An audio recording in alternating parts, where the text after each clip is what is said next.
Amis dans le Seigneur, l'exhortation de ce jour est portée dans le livre de Matthieu 27, versets 39 à 44. Où l'un des passagers qui voyait Jésus sur la croix qui disait: si tu es vraiment le Fils de Dieu, sauve-toi toi-même. J'aimerais encourager quelqu'un ce matin à accepter les intimidations comme un entraînement. Comme Jésus à Golgotha. Car Jésus regardait Golgotha, mais il voyait la Galilée. Bien, mais que ton intimidation ne te pousse pas à te morfondre. Que l'intimidation ne te pousse pas à abandonner. Que l'intimidation ne te pousse pas à t'arrêter. Quand on dit le parcours, c'est quelqu'un qui marche. Quand on dit un parcours, c'est quelqu'un qui court. Quand on dit un parcours, c'est quelqu'un qui est en chemin. C'est pas quelqu'un qui est arrêté sur le chemin, mais c'est quelqu'un qui est en chemin. Bien-aimé, Jésus, dans cette humiliation, dans ce rejet, Jésus qui faisait toutes les choses extraordinaires, on lui disait: si tu es vraiment le Fils de Dieu, sauve-toi toi-même.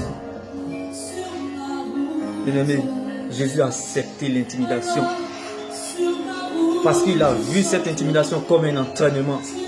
Parce que le match, c'est en Galilée.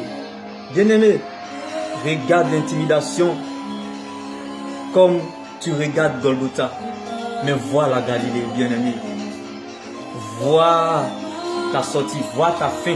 La Bible déclare: la fin du chose vaut mieux que son commencement. Je t'emmène encore dans un autre passage. Dans la maison de Potiphar, Joseph a été accusé injustement. Il s'est retrouvé dans la prison. Certains païens pouvaient dire: c'est ça on appelle chrétien. Potiphar t'a tout donné. Tu n'as même pas honte, même tu couches avec sa femme. À son retour du voyage, on lui dit que tu as couché avec sa femme. Pourtant Joseph avait toute la confiance de son patron Potiphar. Bien aimé, pourtant c'était faux. Joseph a accepté cette intimidation et s'est retrouvé en prison.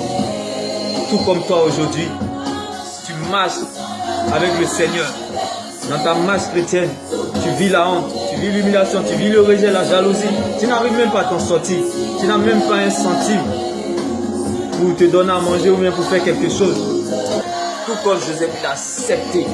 Il a accepté l'intimidation. Bien-aimé, accepte l'intimidation comme un entraînement. Au football, lorsque tu portes le numéro 10, c'est dangereux. L'intimidation, c'est comme si le Seigneur veut que tu portes le numéro 10 en Galilée.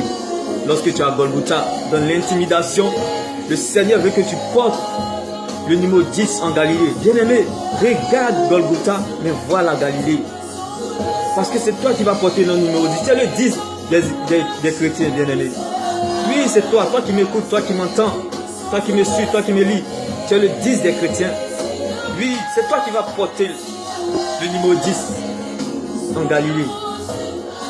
Jésus savait qu'il allait porter le numéro 10 en Galilée. C'est pour cela qu'il a accepté l'intimidation.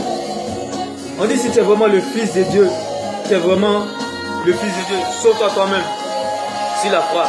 Jésus pouvait le faire, mais il a accepté l'intimidation. Accepte tout ce qui peut t'empêcher d'être en joie comme un entraînement, bien-aimé. Mais vois Galilée. Regarde Golgotha.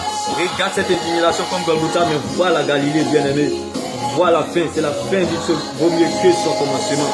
Je t'encourage ce matin à te dire: n'abandonne pas. Même Anne, dans sa stérilité, sa rivale Pénina se moquait d'elle. Mais Anne a toujours accepté cette intimidation. Et à la fin, elle a eu le résultat. Elle est sortie de la stérilité.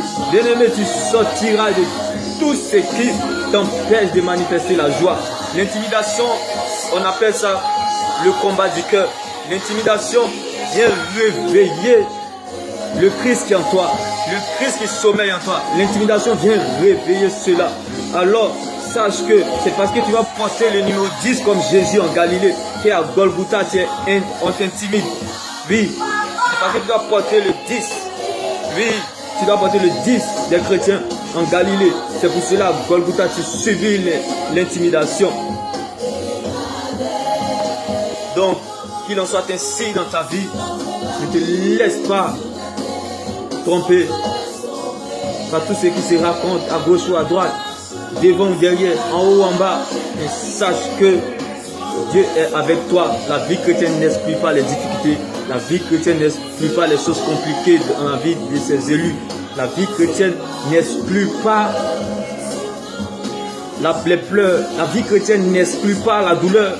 Mais marche avec ça, bien aimé, comme Jésus a marché avec ça. Quand on dit le